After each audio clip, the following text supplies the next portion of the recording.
부관. 일단 부관이라는 말은 부속 약관, 부속 특약이라는 얘기인데요. 여기서 우리는 두 가지를 배울 겁니다. 조건이라는 것하고 기한이라는 것을 배울 텐데, 일단 나누는 기준은 뭐냐면요, 장래 미래 발생이 불확실한 것, 요건 우리가 조건이라고 하고요. 미래 장래 발생이 확실한 것을 우리가 뭐죠? 기한이라고 합니다. 예를 들어서 네가 공인중개사 시험에 합격을 하면 1억을 주겠다라고 얘기를 했어요. 물론 합격할 수도 있고 안 할 수도 있고 불확실하니까 이건 뭐죠? 조건이 되겠죠. 12월 31일까지 돈을 갚으라고 얘기했어요. 그러면 12월 31일은 반드시 오겠죠. 따라서 12월 31일은 뭐예요? 기한인 거예요. 근데 조심할 것은 뭐냐면 12월 30일이 기한인 이유는 날짜에서 기한인 것이 아니라 장래 발생이 뭐에서요? 확실해서 기한이거든요.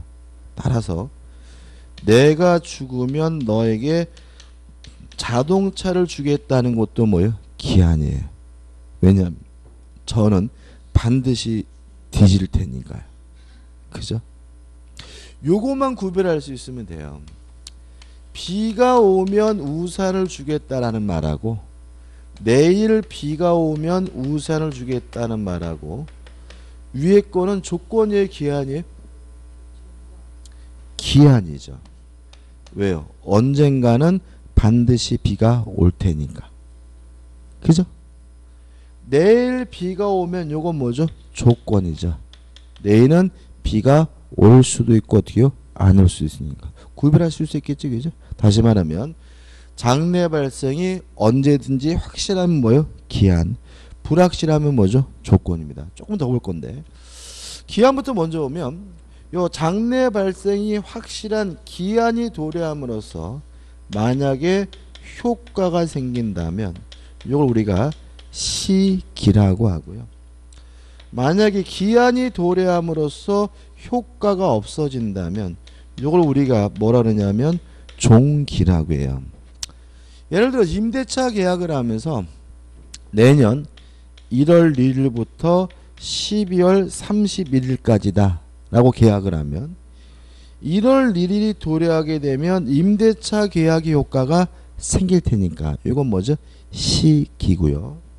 12월 30일이 도래하게 되면 임대차 계약의 효과가 없어지니까 종기인데 이걸 우리가 뭐라 그러죠? 임대차 계약 기간이라고 하죠. 따라서 시기와 종기 사이를 뭐라 그러는 거죠? 기간이라고 한다. 이렇게 되는 거죠. 장래 발생이 확실한 기한이 도래함으로써 효과가 생기는 것은 뭐예요? 시기. 효과가 없어지는 것은 뭐예요? 종기고 시기와 종기 사이가 뭐죠? 기간이 되는 거예요. 그 다음에 장래 발생이 불확실한 조건이 성취가 됨으로써 만약에 효과가 생긴다면 이걸 우리가 정지 조건이라고 하고요. 장래 발생이 불확실한 조건이 성취가 됨으로써 효과가 없어지면 우리가 뭐죠? 해제 조건이라고 합니다. 일단 교재 보시면 서설 나와 있는데 성질해 가지고 가 법률행위의 효력에 관한 것. 무슨 말이죠? 시기든 종기든 정지 조건이든 해제 조건이든 뭐에 관한 문제입니까? 효과에 관한 문제입니다. 효과가 생기고 효과가 없어지는 문제고요. 법률행위에 붙이는 것이어야 되고요.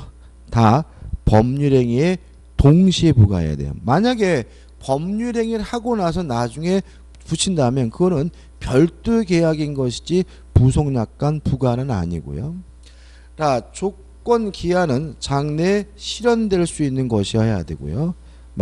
당사자 의사에 의해서 부과되어야 됩니다. 따라서 만약에 법정 조건이나 법정 기한은 여기서 말하는 부관이 아니에요. 왜냐하면 당사자 의사에 의해서 임의적으로 부과해야 되고요. 제2절 해가지고 이제 뭐가 나오죠? 조건이 나옵니다.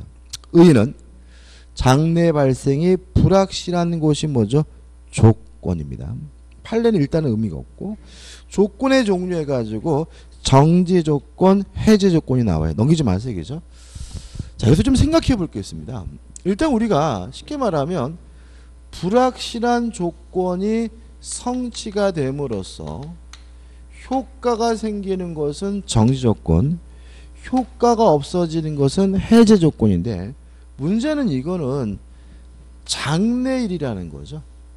따라서 정지 조건이란 현재 지금은 효과가 없다는 걸 깔고 있는 거죠.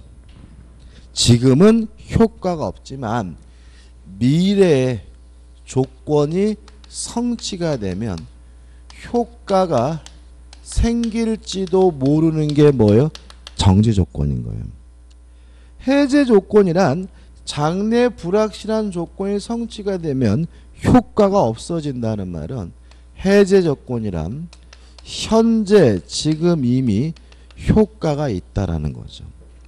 지금은 효과가 있지만 미래 조건이 성취가 되면 효과가 없어질지도 모르는 게 뭐예요? 해제 조건입니다. 근데 여기서 문제는 뭐냐면 우리는 미래에 살고 있는 게 아니라 현재 살고 있다는 거예요. 그래서 뭐가 정지 조건이고 해제 조건인지를 따지실 때는 미래를 기준으로 하지 않고 현재로 그 시점을 치환해서 따져야 된다는 거예요. 그래서 항상 여기서 우리가 혼란스럽고 어렵게 느껴지는 이유는 살지도 않은 미래를 가지고 자꾸 정지 조건이니 해제 조건이니 따지려고 그래서 그래요. 그래서 우리는 이제는 정지 조건이란 뭘 말하는 거냐면 현재 효과가 없는 게 뭐예요? 정지 조건이에요. 해제 조건이란 뭘 말하냐면 현재 이미 뭐가요? 효과가 있는 게 뭐예요? 정지 해제 조건입니다. 이해되시죠?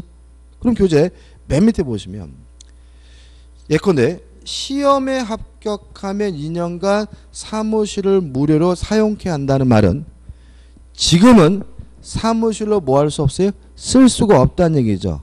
현재 효과가 없다는 얘기죠. 그러니까 뭐예요? 정지 조건인 거죠. 그 다음에 주가 나오죠. 주 넘기셔가지고 주무관청의 허가가 있으면 사찰의 재산을 처분한다는 말은 지금은 처분 않겠다는 거죠. 허가가 있어야 비로소 뭐 하겠다는 얘기예요? 처분하겠다는 얘기니까 무슨 조건이 돼요? 정지 조건인 거죠. 다시 말하면 정지 조건이란 뭘 말한다고요? 현재 효과가 없는 게 뭐예요? 정지 조건이에요. 지금은 안 하겠다는 뜻입니다. 잊지 마시고. 그 다음에 해제 조건에 의해 가지고 예컨대 시험에 불합격하면 현재 무상으로 쓰고 있는 사무실을 반환한다. 그러면 여기서 조심할 것은 사무실을 돌려주니까 해제 조건이구나. 이게 아니에요. 지금 현재 무상으로 쓰고 있다. 현재는 뭐예요? 유효한 거니까 무슨 조건이요? 해제 조건인 거예요. 항상 어느 시점을요? 현재의 시점을 기준으로 합니다. 또 교재 예가 나오는데 좀 어려지니까 쉽게 얘기하면 이런 얘기입니다. 1억을 증여하면서 내가 너한테 1억 줄게. 근데 열심히 공부해야 돼.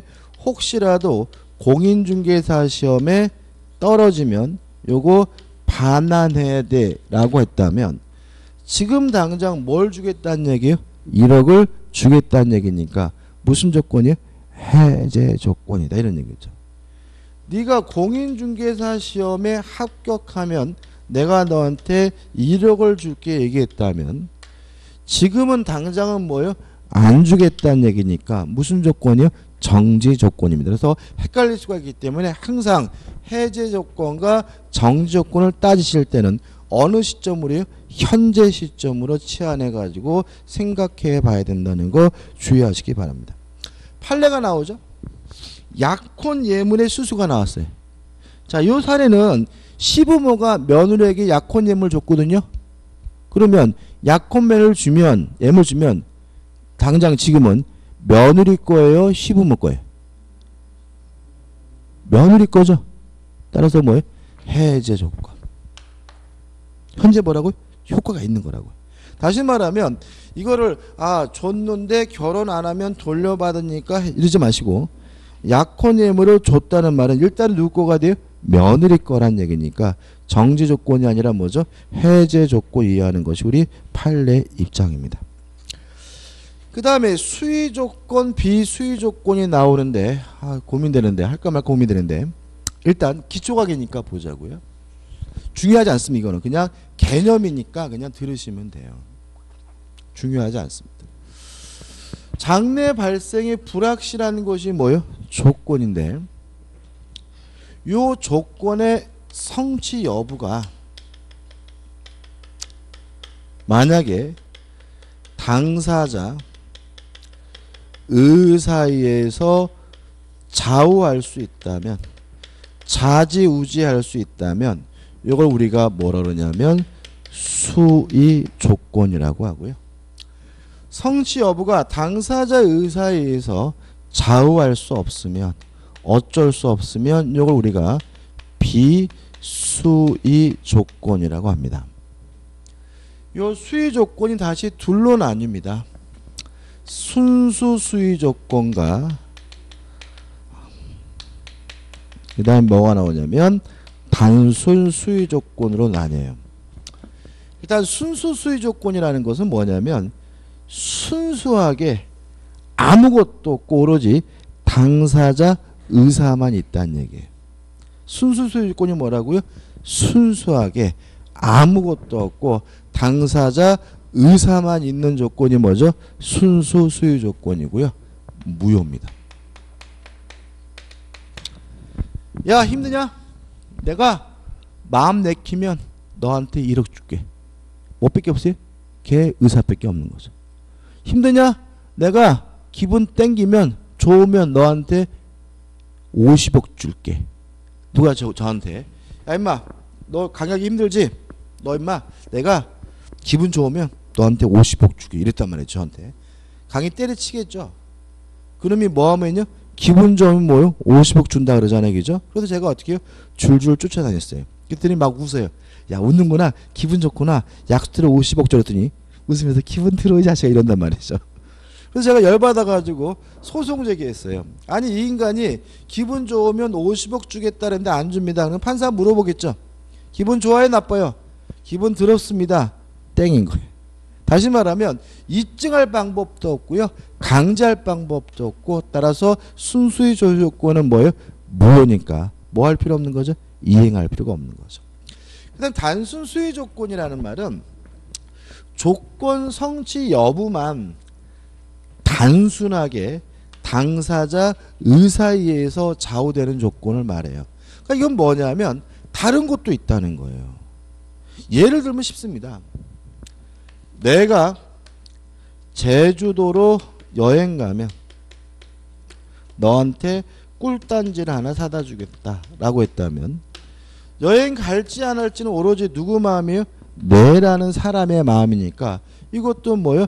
당사자 의사에 의해서 좌우되는 거니까 뭐죠? 수의 조건이긴 한데 순수 수의 조건과 달리 제주도를 여행 간다는 뭐가 있어요? 객관적 사실이 있죠. 따라서 뭐 할 수 있어요? 입증할 수 있고 강제할 수 있기 때문에 단순 수의 조건은 무효가 아니라 뭐 한 거죠? 유효한 거죠. 이해되시죠? 비수의 조건입니다. 비수의 조건이 뭐가 있냐면 우송 조건이 있어요. 그러니까 당사자 의사에 의해서 좌우할 수 없다라는 말은 어쩔 수 없다는 얘기죠. 그래서 가장 대표적인 것이 내일 비가 오면이죠. 내일 비가 오면 우산을 주겠다. 이것도 뭐예요? 우송 조건입니다. 다시 말하면 당사자 의사에 의해서 비가 올지 안 올지는 뭐 할 수 없어요? 어쩔 수가 없기 때문에. 이해되시죠? 근데 문제는 뭐냐면 당사자 의사에 의해서 어쩔 수 없는 것이 뭐예요? 비수의 조건이니까 조건 성취 여부가 제3자의 의사에 의해서 좌우되는 것도 뭐가 되는 거죠? 우송 조건이 되는 거죠. 다시 한번요. 자, 비수위 조건, 우성 조건은 당사자 의사에서 어쩔 수 없는 게 뭐죠? 비수위 조건이고 우성 조건이니까 당사자가 아닌 제3자의 의사에 의해서 좌우되는 것은 뭐예요? 우성 조건이 되는 거죠. 저는 그 최근에 충격받았던 게 뭐 누구죠? 이름 생각 안 나네. 그 영화 배우하고 젊은 영화 감독하고 젊은 영화 배우하고 그죠? 홍상수 뭐죠? 김민희죠. 저는 막 가슴이 아파. 뭐 이렇게 이쁜 아가씨가 이런 그지 같은 놈하고 이렇게 사귀는지도 걱정스럽고. 그래서 TV를 보는데 홍상수 나왔어요. 그래서 제가 제 친구한테 저 인간들 진짜 결혼할래나? 그랬더니 제 친구가 결혼한대요. 그래서 야 인마 결혼할 리가 없다 해서 내기했어요. 홍상수와 김민희가 혼인하면 10만원 뻥 하자 라고 했다면 혼인할지 안 할지 누구 마음이에요? 홍상수 마음이고 김민희 마음이고 계약의 당사자인 제 친구하고 저는 어쩔 수가 없는 거죠. 이런 것도 뭐가 돼요? 우성 조건이 되는 거예요. 이해되시나요? 이해되시죠? 그죠? 뭐 많습니다. 뭐 예를 들어 우리나라가 이제 축구 월드컵 내년에 하잖아요. 그죠? 월드컵에 16강이 올라갈까? 올라간다 해가지고 10만원 빵 했어요. 그러면 올라갈지 안 할 걸지는 계약의 당사자가 어쩔 수 없는 거니까 그것도 뭐가 돼? 우성 조건이죠. 제가 지금 강조하고 있는 이유는 뭐냐면 자꾸 우성 조건 하면 내일 비가 오면 이런 자연현상만 생각하시는 분들이 많은데 당사자가 아닌 제3자의 의사에 의해서 그 결정 성취 여부가 좌우되는 것도 뭐가 돼요? 우성 조건이에요. 요게 이해가 돼야 뭐가 이해가 되냐면 혼성 조건이라는 게 이해가 돼요. 혼성 조건이라는 것은 짬뽕이라는 얘기잖아요. 그러면 수위 조건적 측면과 우성 조건적 측면이 뭐예요? 혼합되어 있는 걸 우리가 뭐죠? 혼성 조건이라고 해요. 저는 개인적으로 김민희 씨를 아주 이쁘다 생각하거든요.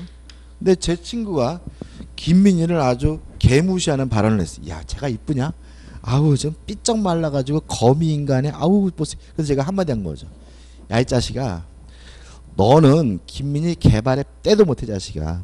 너가 혹시라도 김민희와 혼인하면 내가 너한테 100억 준다 이 자식아. 이렇게 얘기했다면 이게 뭐죠? 혼성 조건이에요. 왜냐하면 너가 혼인할지 안 할지는 누구 마음이야? 당사자 마음이죠. 그죠? 당사자. 이건 뭐예요? 수의 조건의 측면. 김민희가 결혼해 줄지 안 할지는 누구 마음이에요? 김민희 마음이죠. 제3자 마음이죠. 이거는 뭐죠? 우성 조건 측면이죠. 이해되시나요? 자, 지금 너라는 놈하고 지금 계약했어요. 너가 혹시라도 김민희하고 뭐 하면요? 혼인하면 얼마 준다고요? 100억 준다고요.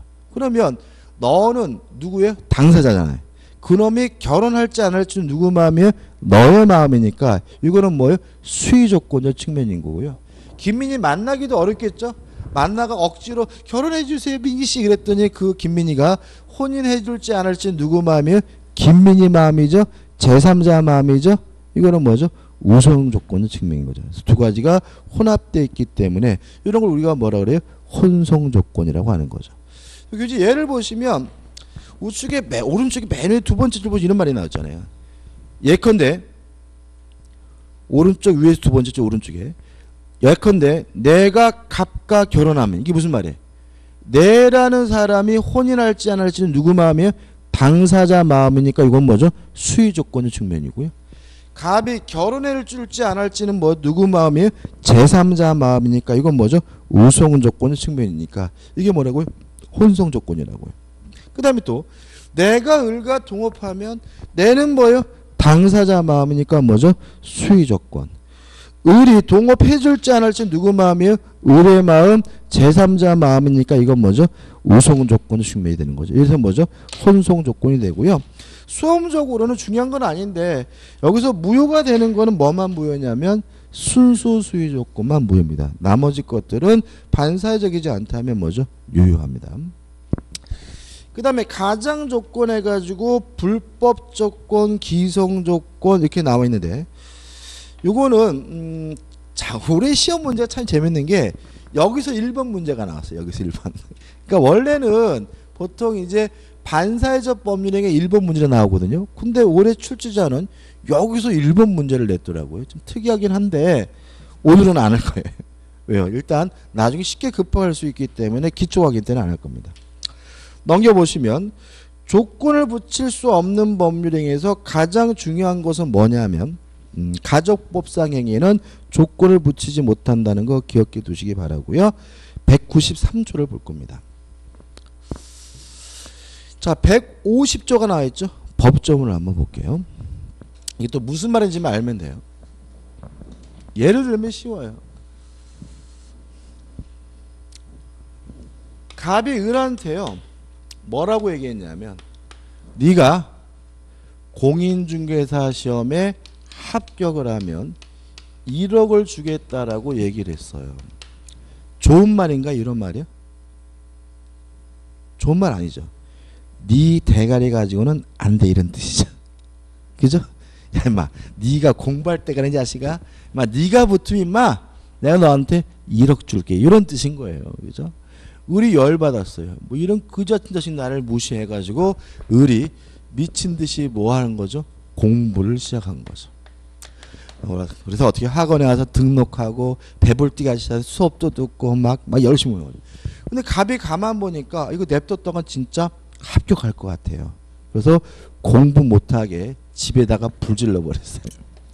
방화를 해서. 그래도 이 인간이 1억을 벌겠다는 욕심하에 불도 끌 생각 안 하고 미친듯이 뭐요? 공부를 해요. 그래가지고 어떻게 해요? 아 이거 안 되겠다 싶어서 갑의 최후의 수단으로 시험 보는 날 집에다 감금을 했어요. 감금을 해가지고 시험을 못 보게 했어요. 요랬을 때는 어떻게 할 거냐? 150조 1항입니다. 읽어볼게. 150조 1항. 조건의 150조 1항입니다. 조건의 성취를 인하여 불이익을 받을 당사자가 여기서 누구죠? 갑이죠. 신의 성실에 반하여 조건의 성취를 방해한 때 공부 못하게 불 지르고 시험 못 보게 뭐죠? 감금한 때에는 상대방은 을은 그 조건이 성취된 것으로 뭐 할 수 있습니까? 주장할 수가 있습니다. 따라서 을은 얘가 방해하는 바람에 시험 못 봤죠? 따라서 을은 갑에게 합격했음을 주장하면서 1억 달러가 뭐 할 수 있어요? 요구할 수가 있다. 이렇게 되는 거예요. 이해되시죠? 끝이에요.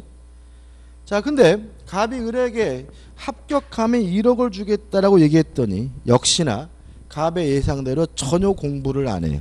자식아, 네가 임마 공부할 때가리냐? 신경을 안 했어. 공부를 전혀 안 했는데도 이 인간이 합격을 한 거예요.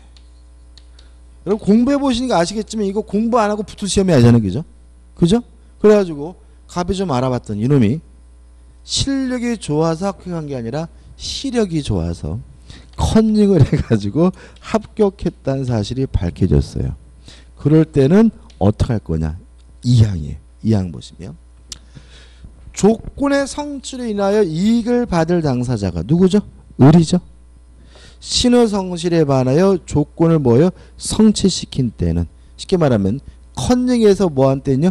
합격한 때는 상대방은 갑은 그 조건이 성취하지 아니한 것으로 뭐 할 수 있습니까? 주장할 수가 있습니다. 따라 이때는 갑의 입장에서는 컨닝에서 합격했다는 사실을 입증함으로써 1억 못 주겠다라고 뭐 할 수 있어요? 거부할 수 있는 거죠. 이것도 굉장히 헷갈려 하십니다. 그래서 예를 기억하는 거예요. 합격하면 1억 주겠다라고 약속해 놓고 시험 못 보게 감금했으면 무엇을요? 합격했음을 주장할 수 있고요. 합격하면 1억 주겠다고 했더니 공부도 하나 안 하고 컨닝해서 합격을 하면 1억 못 주겠다라고 뭐 할 수 있어요? 거부할 수 있다. 이렇게 이해하시면 되는 거예요. 간단하죠, 그죠? 넘깁니다. 넘기셔가지고 이제 뭐가 나오냐면 148조가 나와요. 조금만 예를 바꿔볼게요. 얘가 합격하면 1억을 주겠다라고 한 게 아니라요.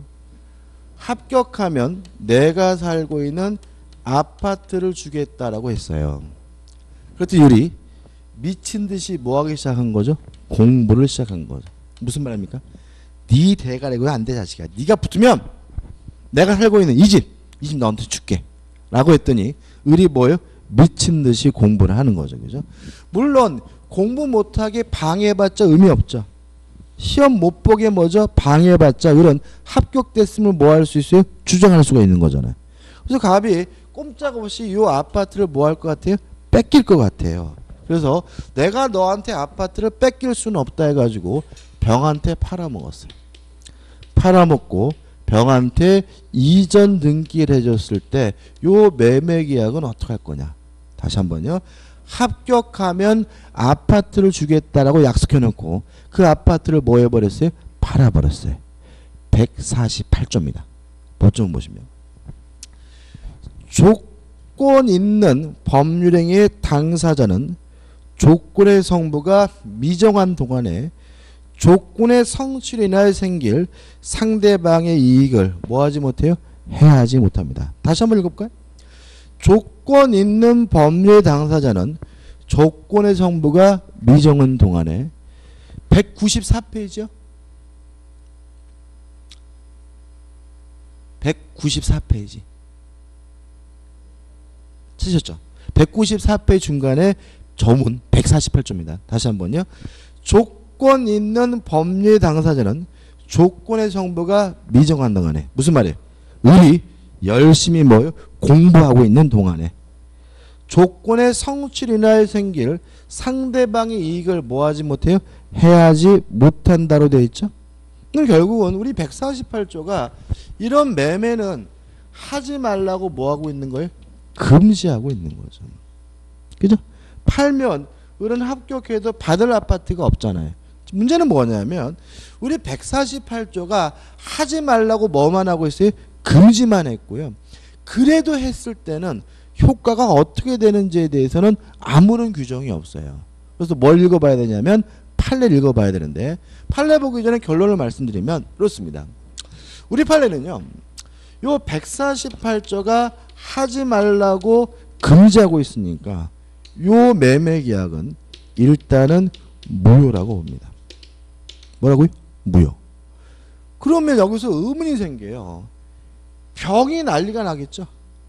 그죠? 병은 아무 생각 없이 아파트 사가지고 등기했는데 나중에 이상한 놈이 나타나가지고 합격했으니까 네 매매 계약 무효다. 이거 말도 안 되는 거잖아요. 그래서 우리 판례는 일단 무효이긴 한데 요 무효를 가지고 을이 병에게 대항하기 위해서는 뭐가 필요하냐면 등기가 필요하다는 입장입니다. 일단 뭡니까? 무효예요.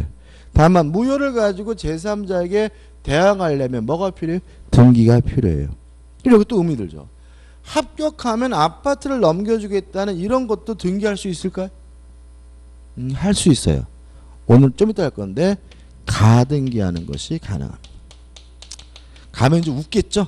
등기가 웃긴 하겠지만 할 수 있어요. 이렇게 족구분 권리도 뭐 할 수 있어요? 등기할 수 있는데 무슨 등기로 합니까? 가등기로 하고요. 요 가등기는 중요한 거고 나중에 또 볼 거예요. 그죠? 정리해 볼게요. 조건부 권리를 침해하는 처분행위는 우리 민법 148조가 하지 말라고 뭐 하고 있습니까? 금지하고 있습니다. 따라서 했다면 그 처분행위는 뭐가 돼요? 무효가 되고 다만 이 무효를 가지고 제3자에게 대항하려면 뭐가 필요해? 등기가 필요한데 요 조건부 권리는 무슨 등기할 수 있다고요? 가등기하는 것이 가능하다까지가 수험적 기억해야 될 거고요. 판례 읽어볼 건데요. 좌측 하단에 밑에서부터 세 번째 줄부터 읽어볼게요. 판례입니다. 세 번째 줄 중간에 이렇게 되어 있죠. 조건 성취 전에 세 번째 줄 중간 수중자가 한 처분행위는 조건의 성취 효과를 제한하는 한도 내에서 뭐라고요? 무효라고 할 것이고 다만 그 조건이 등기되어 있지 않는 한 그 처분행위로 인하여 권리를 취득한 제3자에게 위 무효를 뭐 할 수 없어요? 대항할 수가 없다. 일단 무효인데 다만 그 무효를 가지고 대항하려면 뭐가 필요합니까? 등기가 필요합니다. 끝입니다. 그 다음 우측에 보신 2번 조건 성부 확정 후의 요력입니다. 다시 와서 정지 조건이 성취가 되면 효과가 생기고 해제 조건이 성취가 되면 뭐가요? 효과가 없어져요. 다만 유의하실 것은 소급하지 않습니다. 다만 당사자 간의 특약으로 뭐 할 수 있어요? 소급시키는 것은 가능하다는 거 주의하시기 바라고 여기서 중요한 것은 밑에 있는 핵심 판례입니다. 핵심 판례 가지고 맨 밑에 나오고 한 장을 넘겨보시면 뭐죠? 또 하나 판례 나오겠죠. 두 번째 판례부터 196페이지부터 보겠습니다.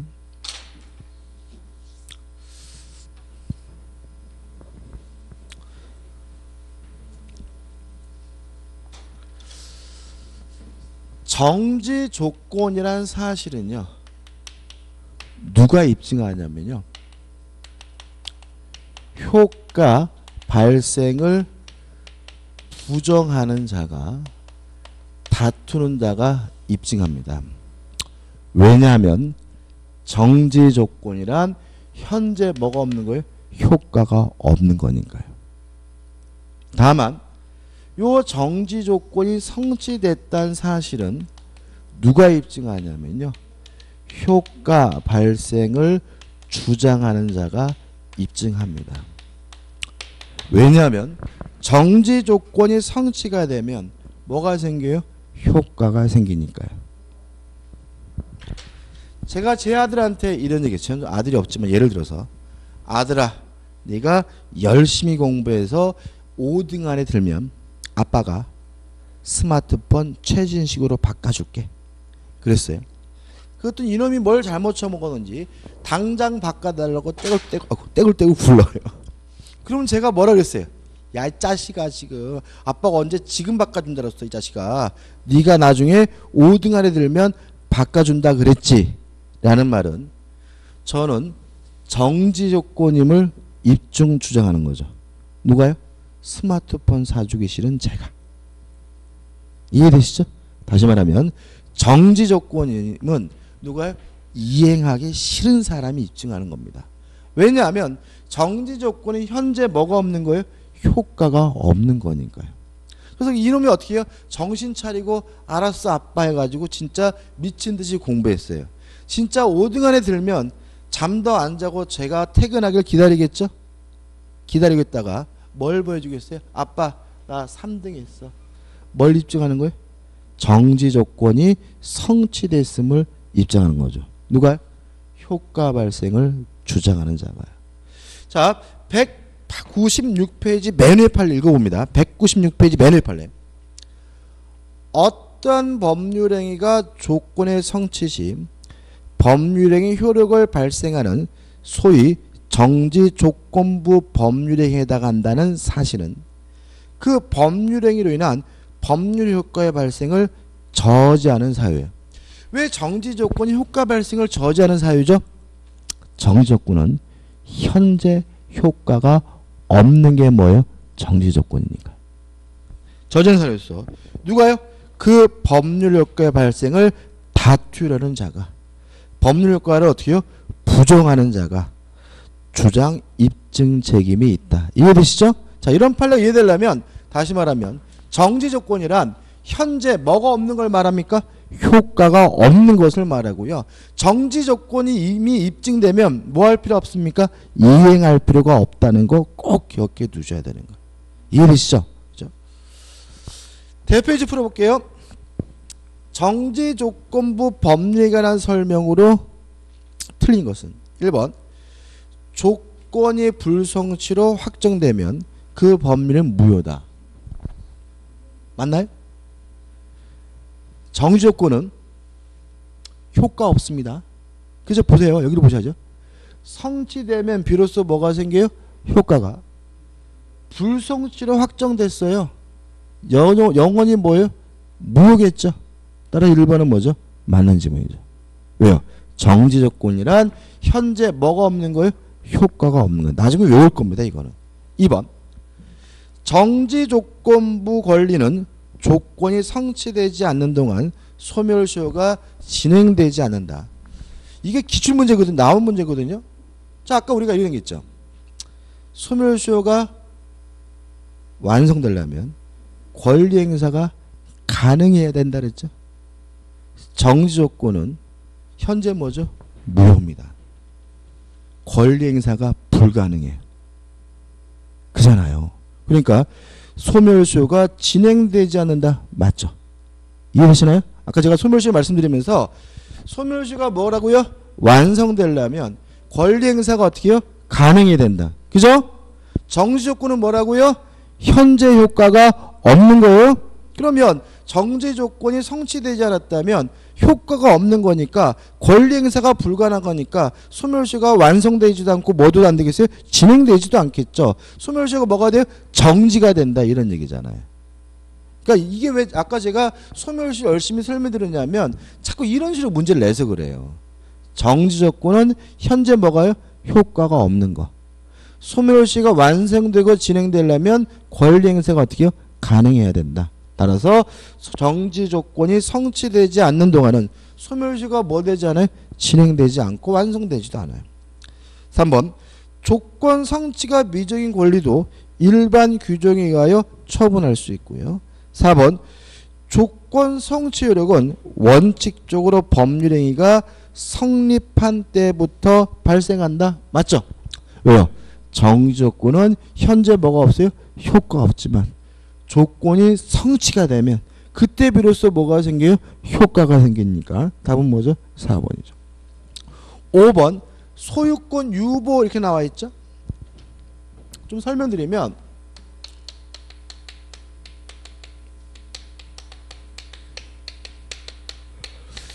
소유권 유보부 매매라는 게 있어요.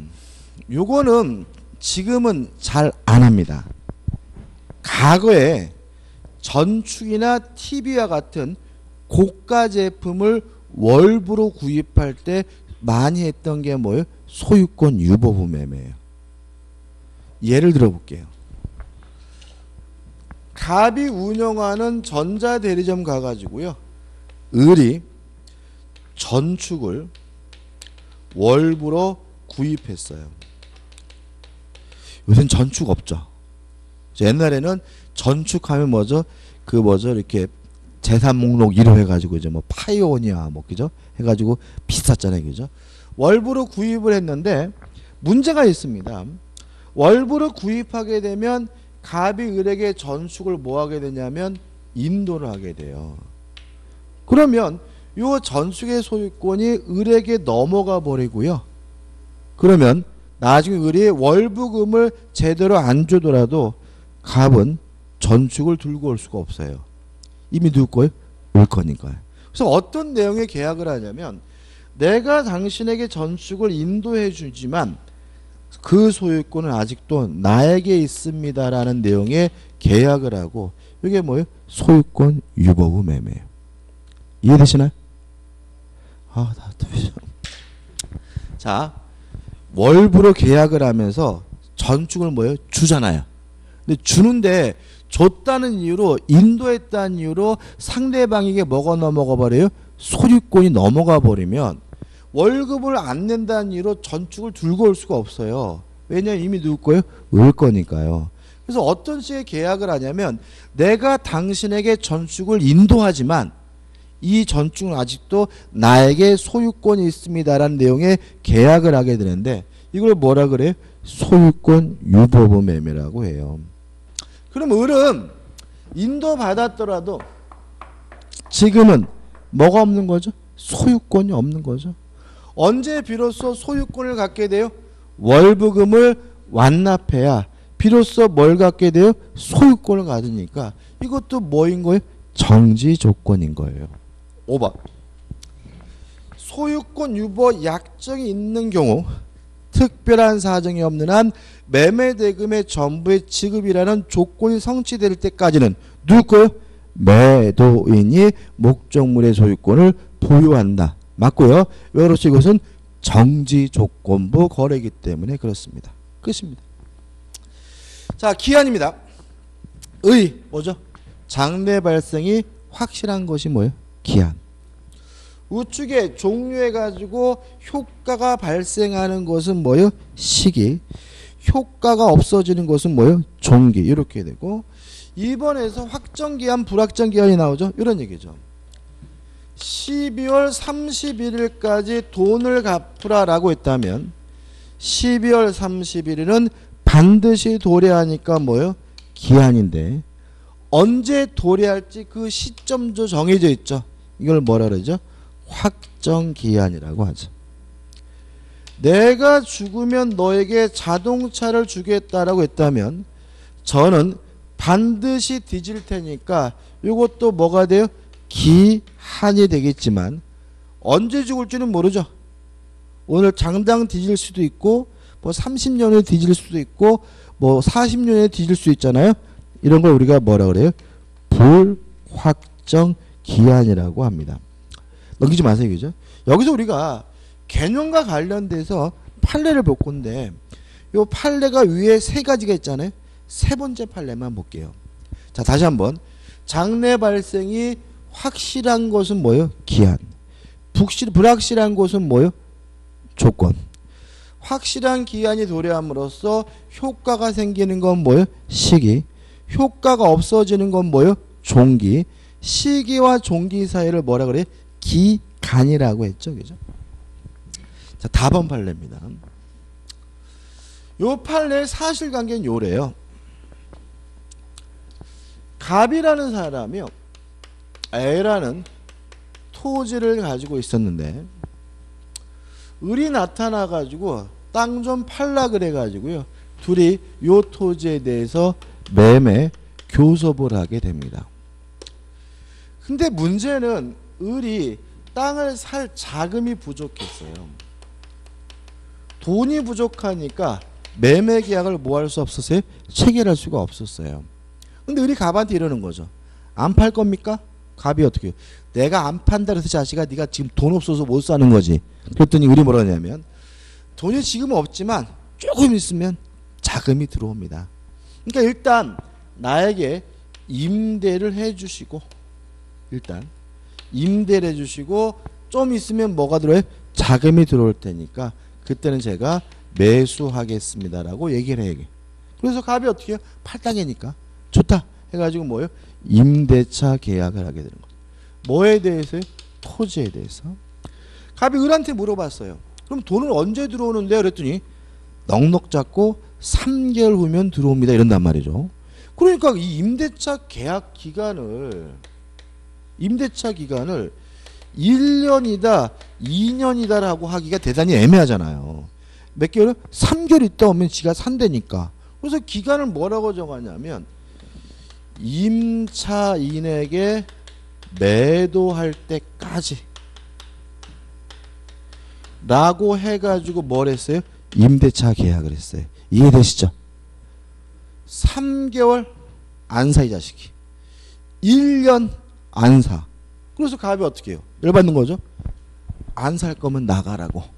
그때 을이 계약기간이 임차인에게 매도할 때까지니까 내가 안 사면 영원이다. 무슨 말이겠어요? 계약기는 뭐라고요? 임차인에게 뭐라고요? 매도할 때까지. 이게 적어놨으니까 내가 안 사면 뭐예요? 영원인 거니까 당신은 나를 내보낼 수가 없다라고 을이 갑에게 주장을 해요.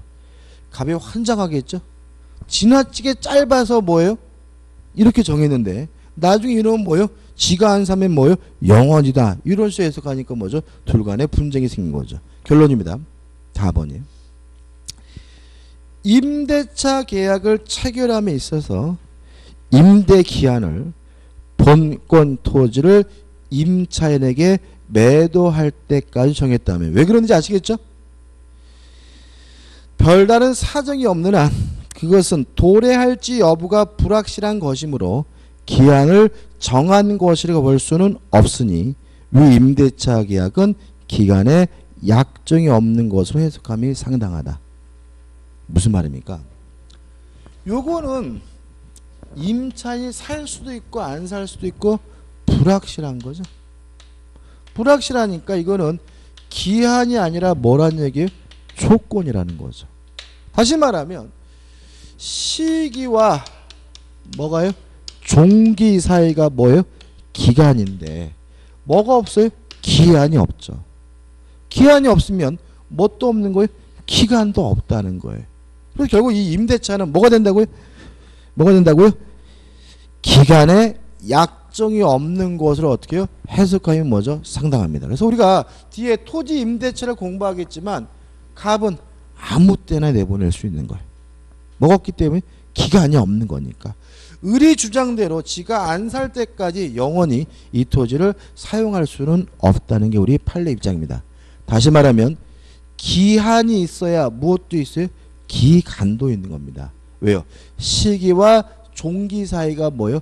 기간이기 때문에. 따라서 만약에 기한이 없다면 그 기간도 없는 것을 이해해야 되는 것이 우리 판례 입장입니다. 넘겨보시면 기한을 붙일 수 없는 법률행위 특별한 건 없고요. 그 다음에 기한부 법률 효력에서 반복적이고 그 다음에 이제 마지막으로 이제 5번에서 뭐가 나오냐면 기한의 이익이 나와요. 그죠? 간단하게 볼 겁니다.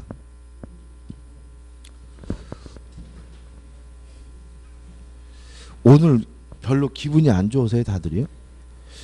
표정들이 어두우신 것 같아요. 잘 못 알아들으세요? 우리가 12월 달까지 기초 강의적이죠. 기초 강의 때 뭘 막 알려고 하시면 안 되겠죠. 그냥 이런 내용이 있구나. 근데 솔직히 지금 모르는 것 같지만 두 번째 들을 때는 이해돼요. 이해돼요. 걱정하지 않으셔도 되고. 자, 한번 생각해 볼게요. 을이 갑에게요 1억을 빌려줬어요. 갑이 누구예요? 채무자. 을은 누구예요? 채권자. 근데 1억을 빌려주면서 예를 들어서 12월 31일까지 갚으라고 기한을 정했어요. 그럼 이 기한은 채무자에게 좋은 거예요? 채권자에게 좋은 거예요?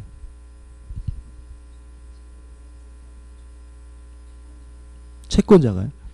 자, 우리 의의를 한번 읽어볼게요. 오른쪽 맨 위에 보시면 이렇게 나오네요. 오른쪽 맨 위에 기한의 이익이라 함은 199페이지죠. 오른쪽 맨 위에 기한의 이익이라 함은 기한이 뭐라고요? 도래하지 않음으로 해서 당사자가 받는 이익입니다. 기한이 도래함으로써 얻는 이익이 아니라 뭐죠? 도래하지 않음으로써 얻는 이익이죠. 누가 좋은 거예요? 채무자가. 다시 말하면 이렇게 하지 말라고. 12월 30일이 되면 을이 돈을 받을 수 있으니까 채권자가 좋은 거다 라고 이해하시면 안 된다는 거죠. 12월 31일이 도래하지 않았다면 채권자는 뭐 할 수 없어요? 돈을 받을 수가 없으니까 기한은 누가 좋은 거예요? 채무자가 좋은 거다. 그래서 기한은 원칙적으로 채무자에게 이익인 거고, 이유는 기한의 이익이란 도래함으로써 얻는 이익이 아니라 뭐죠? 도래하지 않음으로써 얻는 이익이 뭐죠? 기한의 이익이에요. 이해하시죠? 쉽게 말해 이런 얘기입니다.